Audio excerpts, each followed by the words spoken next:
Pourquoi il ne faut ni antidater ni post-dater un chèque? Eh bien, très souvent, lorsque vous allez faire des courses chez les commerçants et que vous souhaitez payer par chèque, eh bien, vous demandez au commerçant s'il peut éventuellement, pour vous rendre service, déposer le chèque à la fin du mois lorsque arrivera le salaire sur le compte bancaire. Et pour cela, vous allez dater le chèque de quelques jours juste avant la fin du mois et non pas le jour où vous faites l'opération. Eh bien, vous appelez ça antidater un chèque.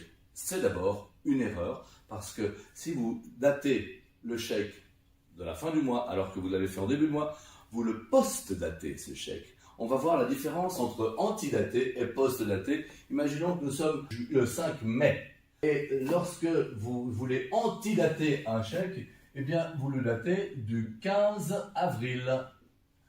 Le 5 mai, vous faites un chèque et vous le datez du 15 avril. Par contre, si vous voulez le post-dater, nous sommes toujours le 5 mai et vous le datez du 25 mai. Le commerçant n'a pas intérêt à prendre un chèque post-daté. Pourquoi? Tout simplement parce que si le 15 mai, je ne vous le souhaite pas bien sûr, mais si le 15 mai vous décédez, le chèque ne peut pas être daté du 25, le chèque est sans valeur.